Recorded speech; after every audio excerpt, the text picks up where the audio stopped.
안녕하세요. 오늘은 차량 리뷰를 해볼까 합니다. 차량 리뷰가 자주 나와서 아시겠지만 자세히 설명을 드린 적은 없어서 오늘 한번 브이로그 겸 찍어보도록 하겠습니다.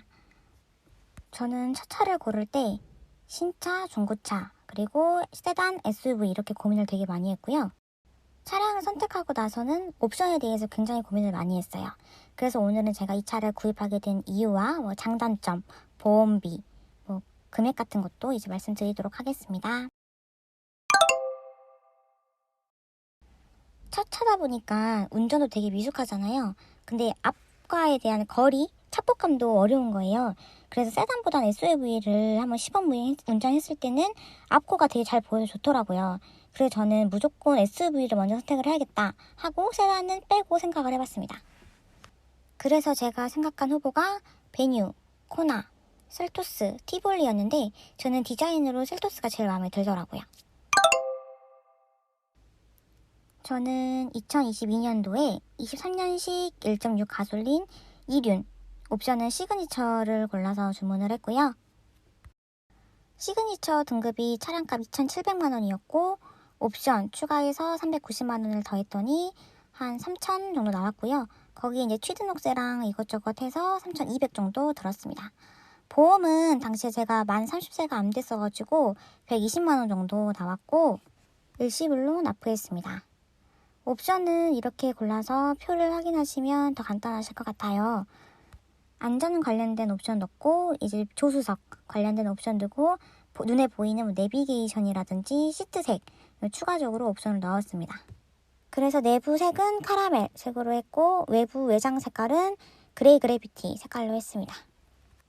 근데 옵션에 대해서는 차 소유자분마다 생각이 달라서 이렇게 옵션을 소형차에 추가할 바에는 차라리 더 높은 등급을 가는 게 낫다라고 생각하시는 분도 계시고 근데 저는 더 높은 차를 굳이 살 필요가 없어서 그냥 이 차를 옵션을 좀 많이 추가해서 운행을 하고 있고요. 표를 보시면 동그라미 친 게 제가 추가한 옵션이고 단어만 봐서는 이 용어가 어떤 옵션인지 모르겠더라고요. 그래서 초보자분들도 알기 쉽게 이렇게 보시면 더 편하실 것 같아요.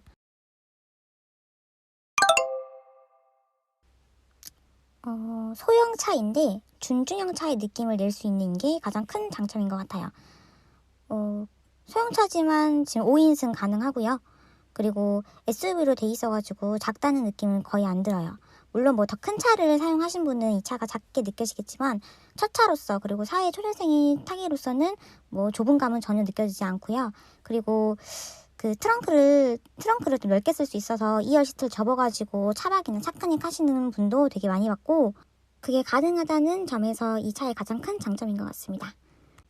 그리고 소형 SUV 중에서는 그래도 가장 인기가 많아서 중고차 시장에서도 감가가 가장 덜한 편이에요. 2022년에 차 살 때는 중고차 가격이랑 신차 가격이랑 거의 차이가 없었어요. 거의 신차 받으려면 6개월에서 1년 정도는 기다리고 받았을 때가 그때여서 더 그럴 수도 있긴 해요. 한마디로 정의하면 소형은 소형이다. 그래서 트렁크에 짐을 많이 싣거나 아니면 차에 4명 정도 탄다 이렇게 되면 무거워지잖아요. 그 무거움이 굉장히 잘 느껴지고 평소에는 얘가 브레이크나 엑셀이 굉장히 예민해서 살짝만 밟아도 잘 반응하는데 짐을 많이 싣게 되면 그게 잘 안 밟히고 무뎌지더라고요. 그게 단점이라고 할 수 있고 또 고속 주행을 하게 되면 차 그 문틈 사이에 바람 소리가 좀 많이 들리거든요. 그 정도 이제 그거를 단점이라고 할 수 있을 것 같습니다. 그리고 운전하는 겸 몇 가지 옵션도 보여드릴게요. 깜빡이 킬 때 보이는 이것도 계기판 옵션을 바꾼 거고요. 주차할 때 후방 카메라랑 옆에 서라운드 뷰 이것도 옵션 추가했습니다. 되게 주차할 때 그리고 착복감 없을 때 유용하게 쓰고 있어요.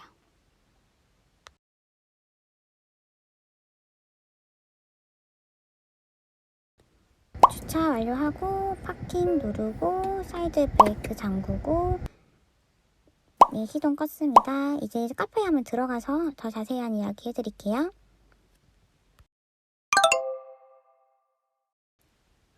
사회 초년생이나 20, 30대 분들이 차 생각을 많이 하시잖아요. 그때 아마도 아반떼, K3, 셀토스, 코나 이렇게들 많이 고민하실 거라 생각해 봅니다. 근데 제가 생각했는데 거리에 많이 있는 차는 다 이유가 있는 것 같아요. 국민차, 국민차 이렇게 부르는 것도 다 그만한 이유가 있더라고요. 차가 공기로 움직였으면 좋겠지만 기름은 먹고 살잖아요. 그렇게 되면 우리가 생각해야 될 게 기름값, 보험비, 수리비, 그리고 뭐 대출 있으면 대출비 이런 거 생각해야 되니까 연비도 무시할 수는 없어요.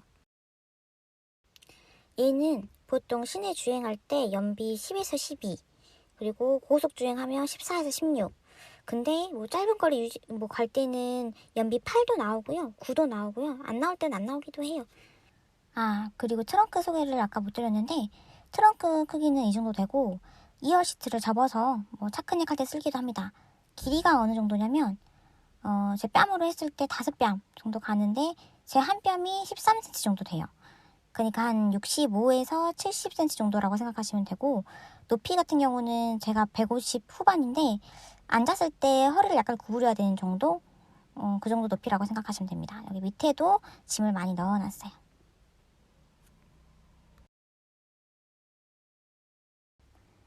자, 이제 차량 내부를 보러 갑시다. 차 키를 가지고 근처에 가면 이렇게 사이드 미러가 켜져요. 버튼 눌러서 들어가면 되고,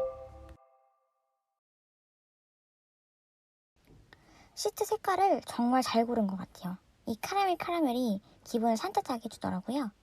그리고 기본 목베개 뭐 이렇게 준비를 했고, 내부는 이렇게 생겼습니다. 내비게이션도 확장형 옵션을 줘가지고 크게 되어 있고요. 뒤에까지 보게 되면 이 느낌 어느 정도는 아시겠죠? 그거 다 추가했고요. 엉차가 여름철에 되게 좋더라고요. 틀면 그 바람 소리가 시트에서 쑥 나는데 약간 에어컨 바람을 좀 줄이고 그냥 엉차 소리 한번 들려드릴게요.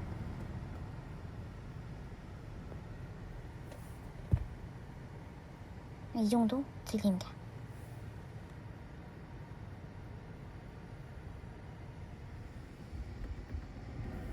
기어는 돌려서 바꾸면 되고요. 파킹할 때는 가운데 버튼을 누르면 파킹이 됩니다. 이렇게 후진, 중립, 드라이브, 파킹 하면 P단으로 전환되었습니다. 이렇게 뜨고요. 사이드 브레이크 할 때는 얘를 까딱 올려주면 이제 브레이크 빨간불이 들어오게 돼요.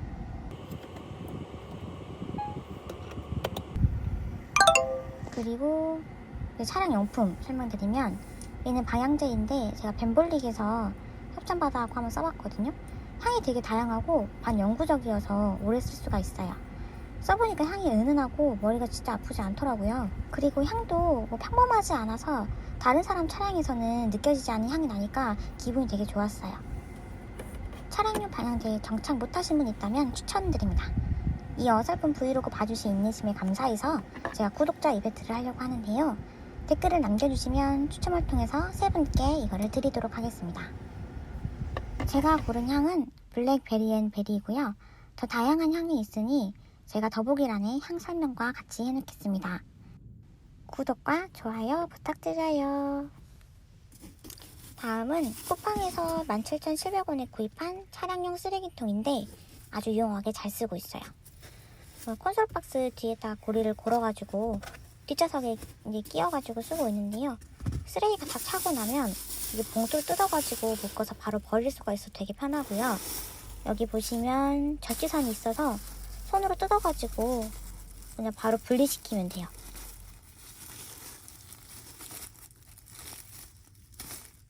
분리시키고 묶어가지고 다시 새로운 걸 꺼내서 이렇게 끼고 주둥이 닫아주면 끝! 양도 많이 들어가더라고요. 제 쓰레기통으로 뒷좌석에서 쓰고 있습니다.